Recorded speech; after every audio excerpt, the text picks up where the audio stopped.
Hi people, it's Archivist here, coming at you with yet another top 5. Today I will be going through the most interesting aspects surrounding Titanfall, a game coming to Xbox 360, Xbox One and PC next year. Number 5. One thing that really struck me was just how cinematic the multiplayer matches are. In too many games, the multiplayer can seem very detached, with no real motivation or explanation for what you are doing. You simply kill the enemy because that's how you rank up. However, in Titanfall, the developers have gone to great lengths to make the multiplayer matches feel that little bit more immersive. For example, at the beginning of a match, rather than waiting around in a lobby, you begin inside a dropship. As soon as other players have arrived, you and your team jump out and into the action. When you arrive on the battlefield, a commander will give you a quick briefing on your mission. Also, in the top right corner, you will be given constant updates by a scripted AI about what is going on in the battle. Sure, this isn't the first time this has been done, but never before has it been done in such a relevant or dynamic fashion. All of these aspects combined look to really add a level of immersion that is typically reserved for the single player experience. Number 4.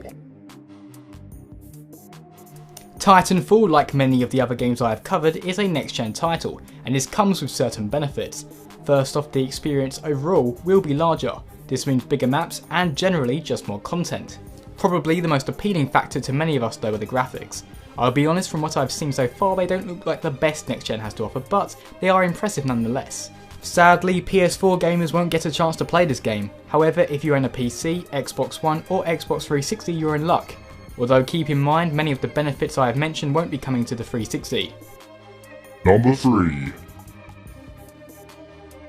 Similar to Brink, the soldiers you control in Titanfall are impressively agile. They can sprint around and jump with a fair amount of speed, but it goes a lot further than that. In Titanfall, the pilots are given access to jetpacks, which allows for rooftop chases. You can even run along the side of walls, chaining jumps together to cover an impressive distance. Number 2. Building on the agility of the pilots, the developers have taken a great deal of time working on accommodating the maps to both the size of the Titans and the capabilities of the infantry. You will find tall buildings that give the world a sense of verticality, giving it a multi-dimensional threat radar. Titans, for example, may be king at street level, but they are incredibly vulnerable if a pilot manages to land on their back. Also, the size of the maps is there to accommodate the sheer number of players.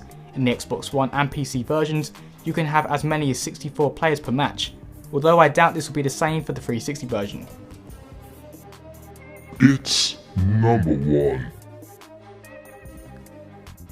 So, why is the game called Titanfall? Well, because one of the most alarming aspects about the game is the number of mechs, known as Titans, and the versatility of their arsenal. These aren't just a little gimmick like the Mantid was in Halo 4, these are some of the most detailed and unique mechs ever to grace gaming. Their movements are almost human-like, reminding me a bit of the mechs from Avatar. They even pick you up and sling you inside like a giant.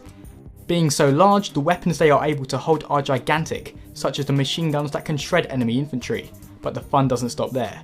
They even have certain unique powers such as the ability to stop bullets in their tracks. Despite their size, they are also relatively agile, capable of strafing back and forth while unleashing a barrage of ballistics. They even come with a follow mode, which allows them to remain operational even if their owner is not piloting them. I'm sure this will have its uses, but I don't doubt they are far more effective with a skilled pilot inside. However, these mighty mechs are not invincible. If you manage to get the drop on one, you can expose their weak points and do some serious damage. The Titans are the most advertised aspect about Titanfall, and I am beginning to see why. Clearly some serious thought has gone into both their design and abilities. Those were my top 5 reasons to be excited for Titanfall. What do you think about the game? Do the mechs look like an awesome addition, or maybe just a little overpowered? Let me know in the comments below. As always people, thanks very much for watching, and see you next time.